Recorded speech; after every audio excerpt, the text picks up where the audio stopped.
बस्तर की बात हो रही तो शुरुआत इसी के साथ करते हैं। बस्तर सीट पर अब तक राज्य गठन के बाद 4 लोकसभा चुनाव हुए और 4 में से 3 चुनाव बीजेपी ने जीते। कांग्रेस को केवल एक बार जीत नसीब हुई। साल 2004 और 2009 में बीजेपी के बलिराम कश्यप जीते, तो वहीं 2014 में दिनेश कश्यप ने बस्तर से विजय प्राप्त की। लेकिन साल 2019 में पहली बार कांग्रेस के दीपक वैश्य यहाँ से जीतकर सांसद बने। बस्तर में कांग्रेस ने सेंध लगा दी, लेकिन बची 4 आरक्षित सीटों पर बीजेपी के किले को कांग्रेस फतेह नहीं कर सकी। लेकिन 4 सीटों में पहली बात कांकेर की। कांकेर सीट पर बीजेपी के सुवन पोटाई साल 2004 और 2009 में जीते। 2014 में विक्रम उसेंडी ने सीट जीती। 2019 में कड़े मुकाबले में मोहन मंडावी ने बीजेपी को जीत दिलाई। आप बात करेंगे उस सीट के बारे में जिन्हें वर्तमान सीएम विष्णुदेव साय की कर्मभूमि कहा जाता है और इस सीट पर साय की तूती बोलती है।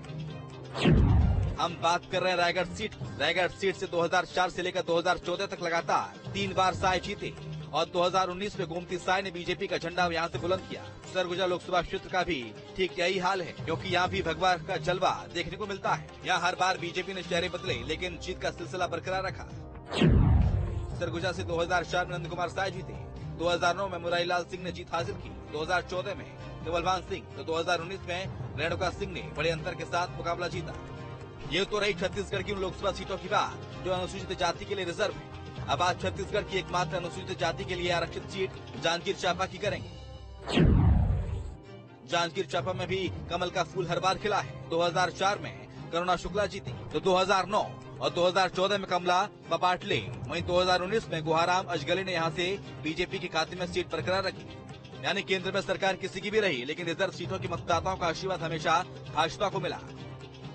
5 आरक्षित सीट की छत्तीसगढ़ में 11 में से उसमें 4 हमारे यहाँ एसटी के लिए है, 1 एससी के लिए। इसमें कभी भी बहुत बेहतर परफॉर्मेंस कभी हो ही नहीं पाया कांग्रेस का। जब से छत्तीसगढ़ बना है इसमें लगातार आप देखिए कि इसमें भारतीय जनता पार्टी का ही इसमें रिप्रेजेंटेशन ज्यादा रहा है, उनका प्रतिनिधित्व जो है वो भाजपा ने किया है। एक अगर आप एग्जाम्पल हम छोड़ दें कि जिसपे बस्तर से दीपक बैस जी जो लास्ट टाइम 2019 में सांसद जीत के आए थे, तो बाकी सभी जितनी भी रिजर्व सीट है उसपे भाजपा का ही प्रतिनिधित्व रहा है। बाकी संघर्ष करती हुई कांग्रेस दिख रही है।